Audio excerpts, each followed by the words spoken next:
Karnataka CM DK Shivakumar ಅವರು ಕರೆದಿದ್ದ ಕಾವೇರಿ ನೀರಿನ ಸಮಸ್ಯೆ ಬಗ್ಗೆ ಸರ್ವಪಕ್ಷ ಸಭೆಯ ಬಗ್ಗೆ ಬಿಜೆಪಿ ನಾಯಕಿ ಶೋಭಾ ಕರಂದ್ಲಾಜೆ ಮಾತನಾಡಿ, ನಾವು ನೀರಿನ ಸಮಸ್ಯೆ ಬಗ್ಗೆ ಸಭೆ ಮಾಡಿದ್ದೀವಿ. ಮುಂದಿನ ವರ್ಷದ ಜೂನ್ 27ರ ತನಕ ಕುಡಿಯೋ ನೀರಿನ ಉದ್ದೇಶಕ್ಕೆ ನಮಗೆ 40 ಟಿಎಂಸಿ ನೀರಿನ ಅಗತ್ಯ ಇದೆ ಅನ್ನೋದೇ ಸಭೆಯ ಮುಖ್ಯ ಅಜೆಂಡಾ ಆಗಿತ್ತು. ಈ ವಿಚಾರದ ಆಧಾರದ ಮೇಲೆ ನಾವು ನಿರ್ಧಾರ ಕೈಗೊಳ್ಳಬೇಕಾಗಿದೆ. ಒಮ್ಮೆ ನೀರನ್ನ ಕೆಳಹರಿವಿಗೆ ಬಿಟ್ಟರೆ ಅದನ್ನ ಮತ್ತೆ ಮೇಲಕ್ಕೆ ತರೋದಕ್ಕೆ ಸಾಧ್ಯ ಇಲ್ಲ.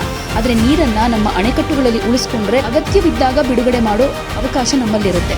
ಮೇಕೆದಾಟು ಯೋಜನೆ ವಿಚಾರದಲ್ಲಿ ಸಂಸತ್ತಿನ ಪ್ರಶ್ನೆಗಳಿಗೆ ಉತ್ತರಿಸುವ ಸಂದರ್ಭದಲ್ಲಿ ಕೇಂದ್ರ ಸರ್ಕಾರ ನಮಗೆ ಗ್ರೀನ್ ಸಿಗ್ನಲ್ ಕೊಟ್ಟಿದೆ. ಹೀಗಾಗಿ ಮೇಕೆದಾಟು ಯೋಜನೆಯನ್ನ ತಕ್ಷಣವೇ ಆರಂಭ ಮಾಡುವುದು ನಮ್ಮ ಉದ್ದೇಶ. ಒಮ್ಮೆ ಜಲಾಶಯ ಭರ್ತಿಯಾದ ಮೇಲೆ ಇದಾಗಬಹುದು ಅಂತ ಹೇಳಿದ್ದಾರೆ. कावेरी का वाले पार्टी मीटिंग था. मीटिंग में एक ही विषय है, हमारे लिए जून तक, नेक्स्ट जून तक 27 जून तक 40 टीएमसी पानी चाहिए पीने के लिए. पीने के लिए पानी रखना, 40 टीएमसी रखना, उसके आधार पर हम निर्णय लेना. क्योंकि ये साल बारिश कम है, बारिश का वजह से आगे आने वाले दिन में फोरकास्ट क्या है बारिश का, कर्नाटक को कितना बारिश होगा और तमिलनाडु को कितना होगा, उसका आधार पर हम निर्णय ले रहे हैं. क्योंकि एक बार पानी छोड़ दिया तो नीचे से ऊपर पानी नहीं आता है. हमारे डैम में पानी है तो हम कभी भी छोड़ सकते हैं. इसका आधार पर निर्णय लेने के लिए हम मीटिंग में बताए हैं.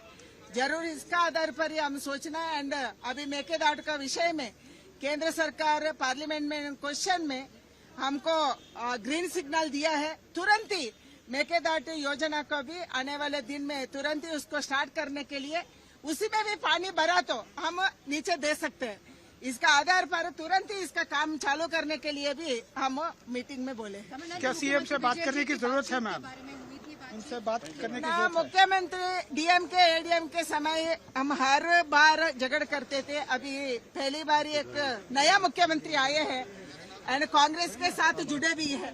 इसके कारण जरूर डीएम विजय के साथ, सीएम के साथ, तमिलनाडु का मुख्यमंत्री के साथ बातचीत करना, आने वाले दिन में साथ मिलके हम इसको एक निर्णय ले सकते हैं, हम सुलझा भी सकते हैं. बातचीत करना अच्छा है. ಯಾವುದೇ ಸುದ್ದಿಯ ಅಪ್ಡೇಟ್ ಅನ್ನ ಮಿಸ್ ಮಾಡ್ಕೊಳ್ಬಾರ್ದು ಅಂದ್ರೆ ಈಗ್ಲೇ ಒನ್ ಇಂಡಿಯಾವನ್ನ ಸಬ್ಸ್ಕ್ರೈಬ್ ಮಾಡಿ. ನಿಮಗೆ ಬೇಕಾದ ಭಾಷೆಯಲ್ಲಿ ಎಲ್ಲಾ ಸುದ್ದಿ ತಿಳಿಬೇಕು ಅಂದ್ರೆ ಒನ್ ಇಂಡಿಯಾ ಆಪ್ ಅನ್ನ ಡೌನ್ಲೋಡ್ ಮಾಡ್ಕೊಳ್ಳಿ.